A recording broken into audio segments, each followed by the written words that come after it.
There's an old saying, if you don't change, you die.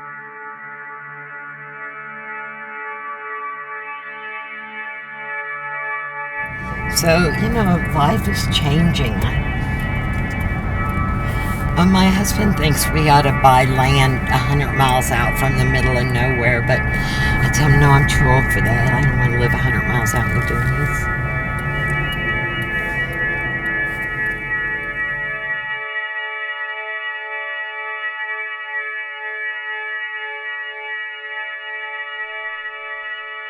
At night, we sit outside a lot. At night, you can see off in the distance the lights. They're drilling 24 hours a day.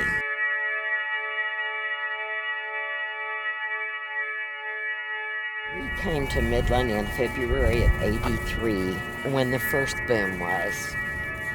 We bought this 15 acres in '92, I think. We lived in town. And you can see over there where the land looks a little bit different. That's where they had one of those pits. I'm not sure how the pits work, but I know that they hauled truckload after truckload of water and chemicals in here, and they used that pit. It's really frustrating.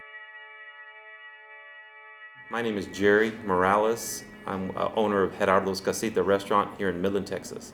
And we are an oil and gas industry community. With the new fracking technology, being able to recover the minerals has been even easier for that industry. So when the oil and gas community thrives and does well, the rest of our community does very well. And for me personally, owning a restaurant, being in the retail business, hospitality business, we've been able to keep our seats from the moment we open the door to the minute we close our door full. With the oil and gas industry doing so well, being able to offer great pay rates, great benefits, it's very hard for us in the retail business to compete with that industry when they're getting 80 hours overtime a week.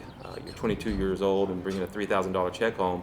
We've seen a lot of cooks that might have been with us go learn the business and then eventually go off and create their own water companies, fracking companies, service companies, hotshot companies.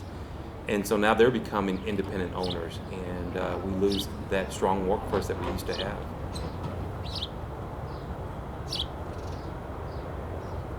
Yeah, Adam Chavez, and I'm a field coordinator out here for Eagle One Oilfield Transportation here in Midland, Texas.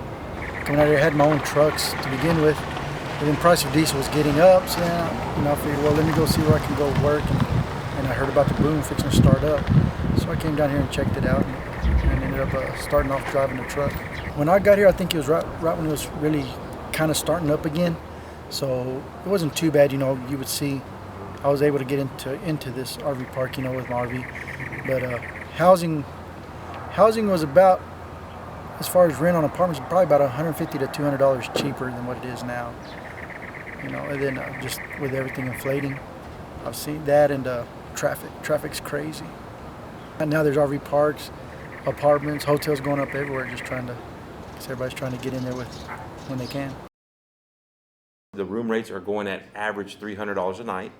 Menu prices have gone up.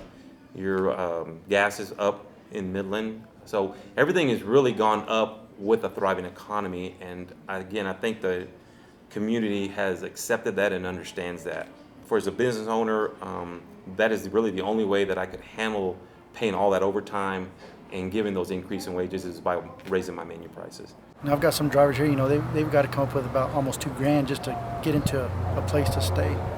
That's about the hardest thing when people come in from out of town. They've got a lot of people, when they're showing up here, it's because they want to work and they need the work. But it's kind of hard. You got to be able to fork out, $2,500 when you first get here just to find a place, and that's just to be on the waiting list. Do you see yourself staying in Midland for the rest of your life? Well, until it dries up, Hopefully I'll still be alive. My son was killed last April 23rd on the main thoroughfare in Odessa on 42nd Street, 12:45 at night. He was on his way home from work on a motorcycle, and somebody turned into him and killed him. And that man got a ticket for failing to yield the right-of-way. And I own clear over to that first fence you see. So,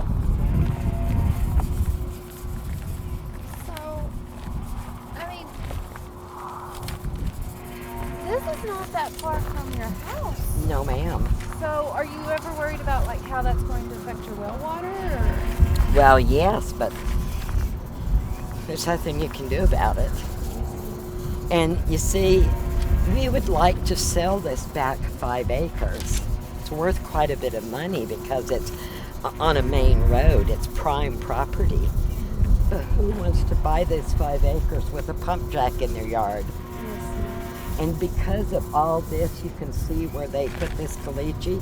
You can't grow nothing on this caliche. Yes, ma'am. If you want to know the truth, they paid me $8,500 to put that pump jack there. And I got to pay taxes on that $8,500, which is probably going to amount to about 30%. And so, let's see, 30%, that's $2,400, $2,500. I actually profited $6,000 when this acre alone, every acre out here is worth a minimum $5,000. So I lost money in the deal. Yes, ma'am. And will they re-up that, or was it a one-time thing? It's a one-time thing, and you don't get no say. They say this is what you're going to get out of the way.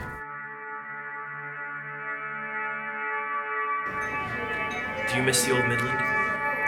Most definitely not.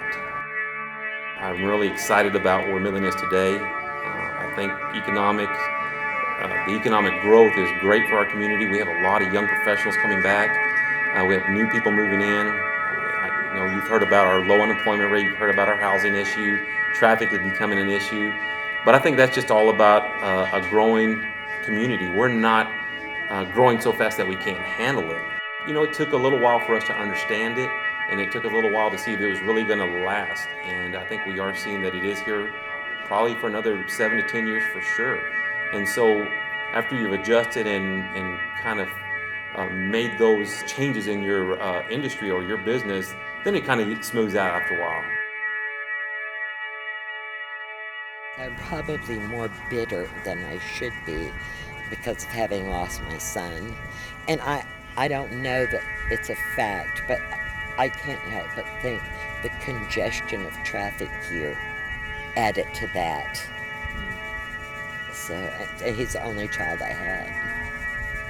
Midland, even though it's getting busier and you're seeing more heavy traffic and it's getting congested and we're seeing a lot of out-of-towners, I think we still have that presence that we're still a small town community. I hope that we don't really lose that we're able to maintain that for a while. We have a lot of young professionals and a lot of young families coming back, and the reason they're coming back is that you can still raise a good family here, have a good education, and enjoy your time while you're doing that.